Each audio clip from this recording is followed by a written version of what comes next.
marriage advice from me.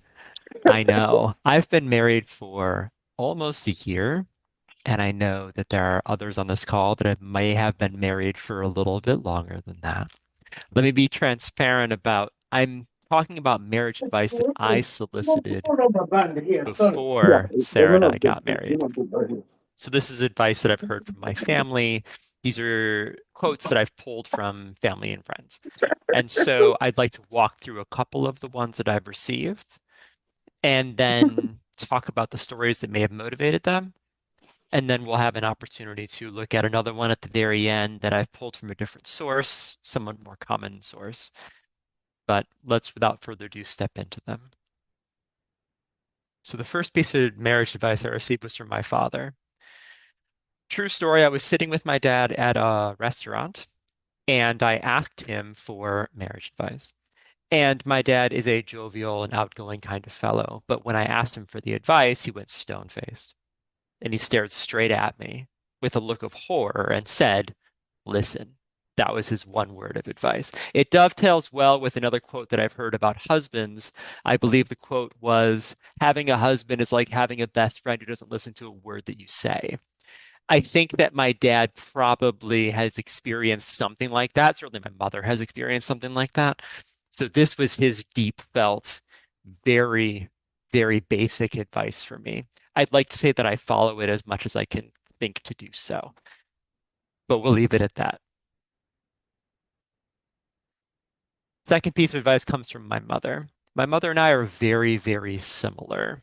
And so this piece of advice was given to me not specifically in the marriage context, but it came up again when I asked her about that as Sarah and I were thinking about our future. There's a lot of thinking involved in the marriage contract and the tradition of marriage and trying to figure out if you have all the things that are prepared for that. Are you financially prepared for it? Are you prepared for the commitment? Whoever really is, I'm not quite sure. But definitely this, everything that can be thought can be overthought, resonated with me quite a bit, especially in that decision-making period as Sarah and I were putting our things together. I think there is something classically true about you can't predict every step that is to come. You have to trust that you're with someone with whom you can figure out the next steps as they come. And so that piece of advice from my mom really stuck with me, and so I've included it here as well. Next piece of advice comes from my sister Jackie. So, in full disclosure, my sister Jackie had a marriage that ended in divorce and was remarried. I'm not here to throw all the dirty laundry of my sister's life, but this comes from the depth of her experience in her first marriage as well. While it is true that we should not overthink every single thing that is to come, it is also true that marriage is more than falling in love. It really is. It is more than tradition. It is a partnership project.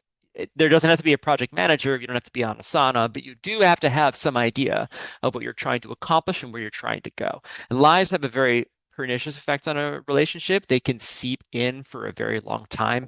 And the deeper they stay, the more damage they can do over time. So being honest about those goals with your partner right from the start, I have found to be exceptionally helpful, even in the first year of our coming together. So that one comes from my sister Jackie.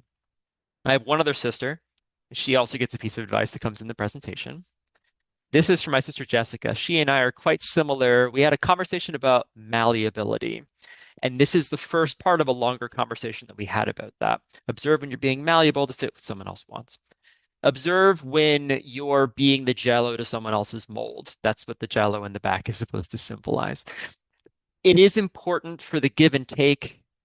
That's always going to be a part of it. But if you're always give, give, give, give, you're always fitting a different shape.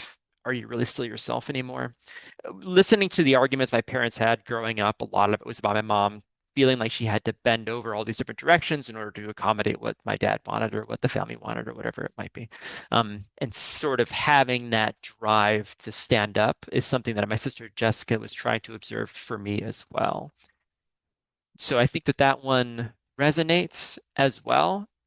It's also about trying to have an expectation of being able to be yourself and not be rejected by your partner for being yourself. And so that's something that she really wanted to pull out. So that rounds out my family. I did promise there would be one more. And so the last piece of advice that I had and had looked up was this one. And I want to park on this one here at the end because I feel like it's the one that comes up most frequently for me. Marriage not being a noun, being a verb. Marriage is a choice. It's a choice you make every single day. It's a choice you have to make collectively, and another person has to choose to stay with it with you as well. That active, I don't know what the bunnies are for, that active, constant verb of marriage and that constant project, maybe it's symbolized by a picnic, is something that is cultivated in an everyday practice. And continuing to practice that is something that I look forward to continuing to practice in my life. And that's all I have. Thank you so much.